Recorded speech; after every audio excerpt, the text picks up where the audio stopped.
o ministro Luiz Fux pode ganhar a companhia dos 2 integrantes do Supremo indicados pelo ex-presidente Jair Messias Bolsonaro. Como é que depois, daquele voto sem pé nem cabeça, ele vai permanecer numa turma que analisou, fez uma análise profunda das provas, e tinha um caminhão de provas para dar suporte à condenação? A verdade é que nem o próprio Supremo aguenta mais. Mais uma vez, o jornalismo de esquerda mostra sua verdadeira face. Durante a cobertura sobre o pedido do ministro Luiz Fux para mudar de turma no Supremo, o que se viu não foi notícia, foi julgamento. Chamaram a decisão de remoção envergonhada, debocharam do voto do ministro e transformaram um ato administrativo legítimo em motivo de ridicularização. O tom dos apresentadores mostra o que a imprensa realmente faz: blindar o Supremo e demonizar qualquer voz que fuja da cartilha progressista. Quando o ministro Alexandre de Moraes avança sobre adversários políticos, eles chamam de defesa da democracia. Mas quando o Fux toma uma decisão que contraria o sistema, vira alvo de ironias e ataques disfarçados de análise técnica. Essa é a imprensa militante, que se diz imparcial, mas atua como um braço da narrativa de poder. O ministro Luiz Fux, do Supremo Tribunal Federal, pediu para mudar de turma, né? Ele pediu para sair da primeira turma e passar a integrar, ser transferido para a segunda turma do STF. O movimento, se autorizado, deve tirar Fux nas próximas horas do julgamento da trama golpista. Dani? Veja, Sarza, eu só quero externar aqui para onde, né, o ministro Luiz Fux está pedindo para se mudar, né? O ministro Luiz Roberto Barroso era integrante da segunda turma, né? Voltaria para a turma, decidiu se aposentar, há, portanto, uma vaga na segunda turma. O ministro Luiz Fux, indo para lá, herda os processos de Barroso na segunda turma e se soma aos integrantes, atuais integrantes da segunda turma, que são o ministro Gilmar Mendes, o ministro Dias Toffoli, o ministro Nunes Marques e o ministro André Mendonça. Indo para a segunda turma, mantendo a nova linha, digamos assim, de atuação, o ministro Luiz Fux pode ganhar a companhia dos 2 integrantes do Supremo indicados pelo ex-presidente Jair Messias Bolsonaro. Porém, ele também ganhará a companhia do ministro Gilmar Mendes, o decano da corte. Ministro Gilmar Mendes, que disse na semana passada que Fux deveria fazer terapia, porque era mal resolvido com a Lava Jato, e que Fux deveria também tomar ali, digamos, assumir as posições. Fux ficou muito agastado, relato feito pela colunista da Folha de São Paulo, Mônica Bergamo, e chegou a dizer que o fazia porque o ministro Gilmar Mendes falava muito mal dele em todos os lugares. O que o ministro Gilmar Mendes respondeu: falo mesmo, mas eu falo de público o que os outros falam em privado. Pelas costas, né? O professor Walter Mairovich, e esse pedido de mudança de turma do Fux? Diga lá.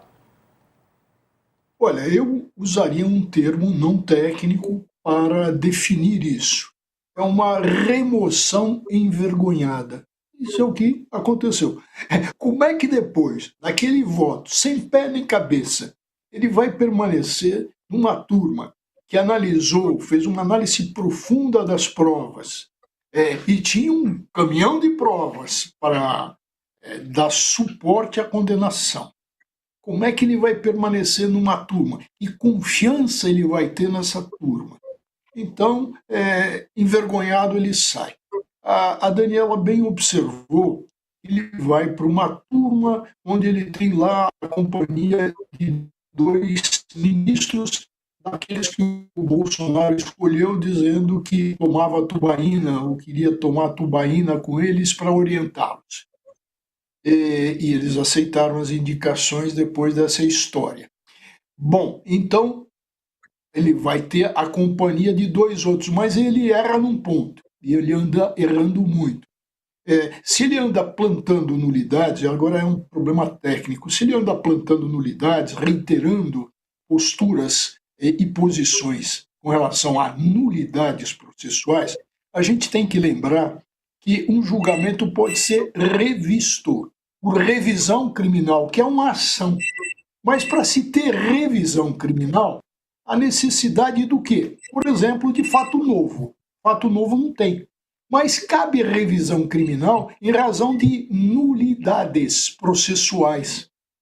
Ora, quem vai julgar uma revisão criminal, evidentemente, vai ser a outra turma, a segunda turma. Mas os Fux, na revisão criminal, vai estar impedido, porque ele já votou. E a revisão é feita de uma maneira a da isenção, para que participem aqueles que não participaram do julgamento anterior. Então ele já dá um tiro no pé aí também, se a intenção foi essa. Mas, volto, eu acho que o principal motivo para a remoção é a vergonha, uma remoção envergonhada, porque precisava ter muita cara de pau para dar o voto que ele deu, sendo considerado um ministro do Supremo, um processualista. O trabalho dele gerou um novo Código de Processo Civil. E como é que vai aquilo? E com relação ao italiano, que foi citado, e também o alemão, veja que esse italiano citado falou: olha, eu não escrevi tudo isso, até porque eu conheço uma obra, que é a obra-prima do processo penal, que chama-se A Lógica da Prova em Matéria Penal, em Matéria Criminal. É do Nicola di Malatesta. É uma obra clássica.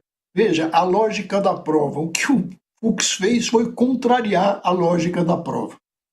Muito bom. Vou trazer aqui outro trecho agora da fala do ministro Alexandre de Moraes, que defendeu a reabertura de investigação contra o presidente do Partido Liberal, PL, Valdemar Costa Neto, na trama golpista para manter Bolsonaro no poder. Vamos ver. Uma vez configurada a condenação do réu Carlos César Rocha, para que extraíamos cópias da decisão e de todo o acervo probatório para remessa para PET 12.100, salvo engano, para, nos termos do artigo 18 do Código de Processo Penal, reabrimos a investigação e análise dos crimes de organização criminosa e tentativa de abolição violenta do Estado Democrático de Direito em relação ao presidente do PL, Valdemar da Costa Neto. É o voto, presidente. Procurado pelo UOL, Valdemar Costa Neto não quis comentar. E aí, Dani? Fica em silêncio porque, né, é o que a cautela sugere nesse caso. Quer falar, coach? Eu jogo a bola para você. Vai lá, coach. Diga lá. Eu queria fazer uma pergunta para o doutor Walter. Me diz uma coisa, diante dessa situação criada, e se o Fachin não aceitar a troca de turma do Fux, como é que fica? Vai paralisar o Supremo? Vai paralisar os julgamentos? Existe alguma possibilidade de ele ser afastado? Porque está provado que ele não tem condições de continuar aí. Pode formar uma comissão para afastar o ministro? O que pode ser feito? Não, o Fachin não vai poder indeferir porque a cadeira está aberta. Tem a vaga. E é um direito do ministro de pedir remoção quando tem uma cadeira aberta. Então ele só vai atuar formalmente, ou seja, formalizando essa remoção. Não há nenhuma possibilidade disso ser indeferido, nenhuma. Dani, quer complementar, falar sobre o Moraes e o voto em relação ao presidente do PL, Valdemar Costa Neto? Vamos lá, o ministro Alexandre de Moraes então diz: se este personagem, como eu estou condenando, né, este personagem que trabalhou para o PL, quem pagou este personagem, o presidente do PL, precisa voltar a ter a conduta analisada, por óbvio, né, porque se eu estou dizendo que este contratado com dinheiro público do fundo partidário foi contratado para cometer um crime, quem pagou por associação óbvia, precisa ter a conduta reanalisada. A Polícia Federal pediu o indiciamento de Valdemar da Costa Neto. A PGR, naquele momento, no momento em que formulou a denúncia, não encontrou elementos suficientes ou entendeu que não havia elementos suficientes para denunciar o presidente do PL, o que não impede uma reanálise diante da conclusão do caso. E é isso o que o ministro está indicando e que até o momento foi acompanhado. Então, assim, abre uma nova frente, dessa vez sobre o uso do dinheiro público, porque o fundo partidário decidiu-se, né, só é abastecido com o nosso rico dinheirinho dos impostos. Então, somos nós, no fim das contas, que financiamos o que o Supremo está entendendo ser uma organização criminosa que atuou para disseminar em massa desinformação, mentira, ataques às urnas, que em última análise fizeram com que as pessoas fossem para as ruas no 8 de janeiro, dizendo que a eleição não era legítima e que era preciso, portanto, uma ação das Forças Armadas para tirar o governo Lula e trazer Bolsonaro presidente de volta, era o que estava nas faixas dos manifestantes do 8 de janeiro. Dito isso, então, Sarza, o presidente do PL se silencia por cautela, claro, não tem uma relação inexistente entre Valdemar e o ministro Alexandre de Moraes, mas ela é bem protocolar, bem protocolar. E, a partir desse momento, Valdemar da Costa Neto precisará observar maior cautela, né, nas suas ações. Falando um pouquinho sobre o tema trazido pelo Couto, que é a saída do ministro Fux, né, como Maierovitch disse, a tradição no Supremo é a cadeira está vaga, você apenas faz a mudança da turma, deixa uma cadeira vaga no Supremo Tribunal Federal, já há o agendamento de mais um julgamento, tá, de mais um núcleo neste julgamento. E aí tem uma série de impactos que a gente pode colocar. O indicado de Lula para a vaga de Barroso iria, portanto, para a primeira turma, né? E os próximos julgamentos aconteceriam com este personagem, um indicado de Lula na primeira turma. Isso pode ajudar o presidente, que está tendo dificuldades para fazer o nome que ele quer, dificuldades gestadas por quem? Pelo presidente do Senado, a gente vai falar disso daqui a pouquinho. Não só ele representa um grupo, né, que tem um candidato e não é o mesmo nome favorito de Lula. O que tem de impacto prático é que é do interesse do Supremo, em especial do ministro Alexandre de Moraes, não paralisar, tirar esses casos da mão, porque faz 3 anos que o Supremo só fala disso.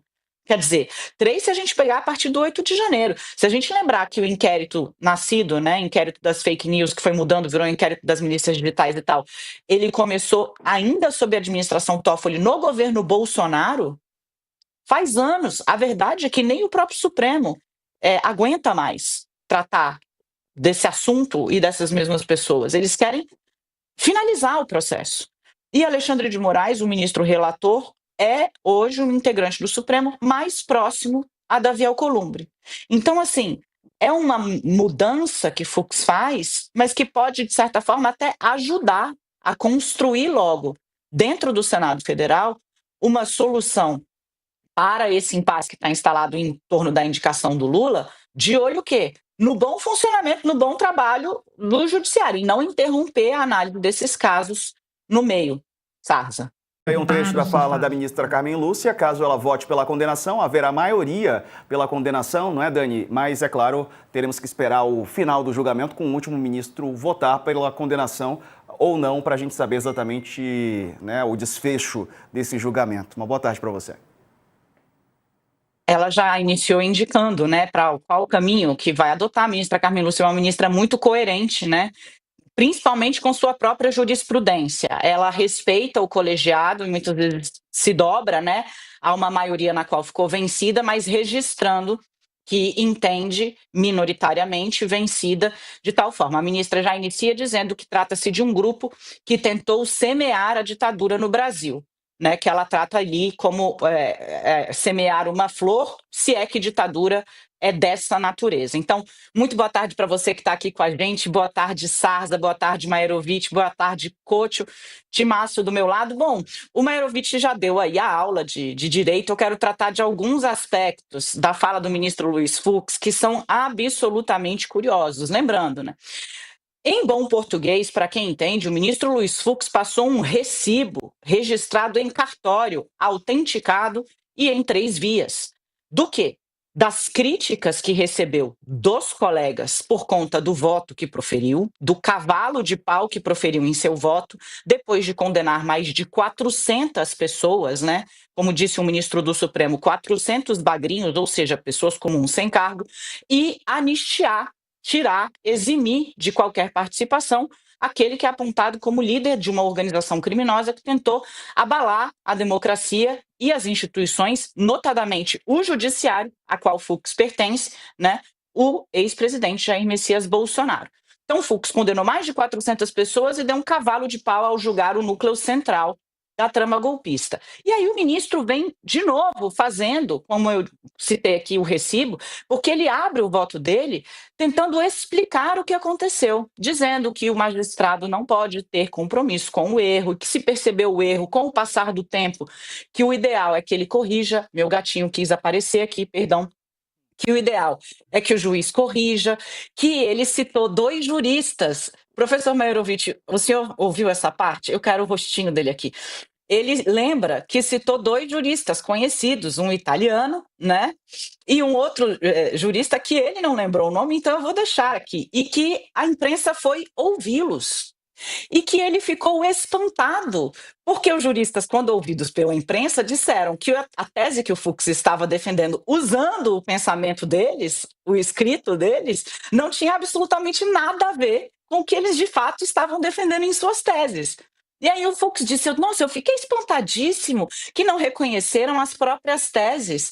Ora, poucas coisas podem ser tão evidentes, né, quanto isso. E no fim, eu anotei aqui um trecho que também achei muito bom, né? Ele diz: todos temos a mesma titulação, ou seja, ele e os que ele citou, que são grandes referências do direito constitucional mundial, né? Todos somos professores, todos somos catedráticos. Então, assim, Luiz Fux vem com esse grande arrazoado para tentar reagir às críticas que sofreu, volta a repisar teses há muito vencidas, não na primeira turma, mas no plenário do Supremo Tribunal Federal. A esse grupo ele diz, essas pessoas, elas não têm foro de prerrogativa de função. O que é isso? Não tem deputado, não tem senador, por que elas estão sendo julgadas aqui no Supremo? Ora, outras 400 foram julgadas por ele no Supremo, também sem foro de prerrogativa de função. Mas por quê? Porque o Supremo decidiu que havia uma conexão direta entre aqueles que tinham, sim, foro de prerrogativa e aqueles que agiram como ponta de lança. E esses estão diretamente conectados na denúncia ao grupo principal. Tanto que há mensagens entre o Ailton Barros e o general Braga Neto, para ficar em um exemplo. Quem decidiu isso? O plenário do Supremo Tribunal Federal. Não é uma tese de um ministro, é uma tese do plenário. E ciente de que é uma tese do plenário, que ele integra, o ministro volta a esse assunto. Internamente, o ambiente é o mesmo do primeiro julgamento, os ministros não estão escondendo o pouco caso, digamos assim, e a pouca estima pela tese que está sendo exarada de novo pelo ministro Fux. Em pouquíssimos momentos houve registro dos colegas, né? Mas em um determinado momento o ministro Zanin estava fora do plenário, no outro, ministros chegaram a se levantar para falar um com o outro, enfim.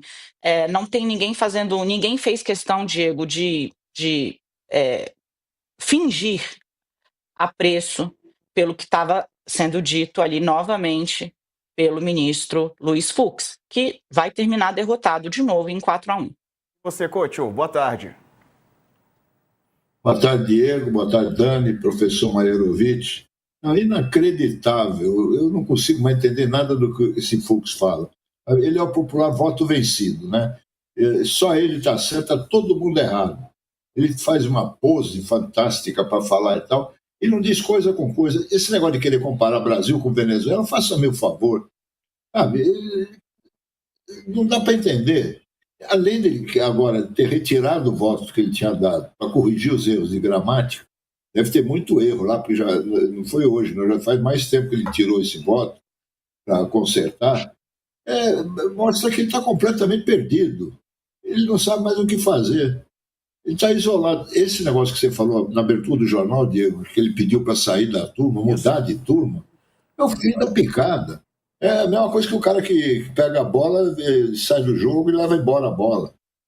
Ele está na cara que ele está querendo melar todo o processo. Esse é o objetivo dele, melar o processo inteiro para liberar os golpistas liderados por Jair Bolsonaro. É só isso que ele quer. E não vai conseguir. E está na hora, agora o Edson Fachin, o novo presidente do Supremo, tem que tomar uma providência, sabe? Tem que ver o que está acontecendo com esse juiz. Ele está com problemas, como disse o Dr. Walter. Sabe? Não é normal a atitude dele, as palavras dele, não combinam com o juiz da Suprema Corte. Ao tentar explicar o outro voto que ele deu de 13 horas, ele só se atrapalha cada vez mais. Ele não tem razão lógica, não tem razão jurídica para nada do que ele está fazendo. Você vê o jeito dele falar, ele fica olhando para o que acontece. Eu nunca vi isso no Supremo Tribunal Federal e olha que eu acompanho isso há muitos anos. E se ele não devolver o voto dele, como é que fica? Agora, ele não tem prazo para devolver o voto. Ele deve ter muito erro. Tem prazo, ele vai sim. levar. Assim, Tem prazo. Tem prazo? Eu falo, tem Walter. prazo, 20 dias. Couto. Se ele não devolver no prazo, é feita uma publicação com base nos registros, nas gravações do próprio Supremo. Mas assim mesmo, são de 20 a 30 dias, o prazo, a Dani falou 20, eu não me lembro. Então, veja, mais 20 dias, são 20 dias. Aí tem todo um trabalho para se transcrever o que foi gravado. Depois disso tem embargos de declaração. Então, vai prorrogando aí o tempo, o tempo vai correndo e, evidentemente, o Bolsonaro vai ganhando esse tempo, né, esse oxigênio antes da expedição de mandado de prisão. É um tempo, evidentemente, que o Bolsonaro vai usar para mostrar que a saúde está abalada, aquele jogo de sempre e de vários que a gente já assistiu com Maluf, Collor, Zambelli. Então, Vou é por aí. aproveitar, professor, trazer aqui algumas informações. O coach adiantou para a gente, Dani, sobre um pedido de mudança de turma. Vou aqui trazer as informações, a Dani comenta e traz os registros, as apurações dela logo na sequência, porque o ministro Luiz Fux, do Supremo Tribunal Federal, pediu para mudar de turma, né? Ele pediu para sair da primeira turma e passar a integrar, ser transferido para a segunda turma do STF. O movimento, se autorizado, deve tirar Fux nas próximas horas do julgamento da trama golpista. Dani. Veja, Sarza, eu só quero externar aqui para onde, né, o ministro Luiz Fux está pedindo para se mudar, né? O ministro Luiz Roberto Barroso era integrante da segunda turma, né? Voltaria para a turma, decidiu se aposentar, há, portanto, uma vaga na segunda turma. O ministro Luiz Fux, indo para lá, herda os processos de Barroso na segunda turma e se soma aos integrantes, atuais integrantes da segunda turma, que são o ministro Gilmar Mendes, o ministro Dias Toffoli, o ministro Nunes Marques e o ministro André Mendonça. Indo para a segunda turma, mantendo a nova linha, digamos assim, de atuação, o ministro Luiz Fux pode ganhar a companhia dos dois integrantes do Supremo indicados pelo ex-presidente Jair Messias Bolsonaro. Porém, ele também ganhará a companhia do ministro Gilmar Mendes, o decano da corte. Ministro Gilmar Mendes, que disse na semana passada que Fux deveria fazer terapia, porque era mal resolvido com a Lava Jato, e que Fux deveria também tomar ali, digamos, assumir as posições. Fux ficou muito agastado, relato feito pela colunista da Folha de São Paulo, Mônica Bergamo, e chegou a dizer que o fazia porque o ministro Gilmar Mendes falava muito mal dele em todos os lugares. O que o ministro Gilmar Mendes respondeu: falo mesmo, mas eu falo de público o que os outros falam em privado. Pelas costas, né?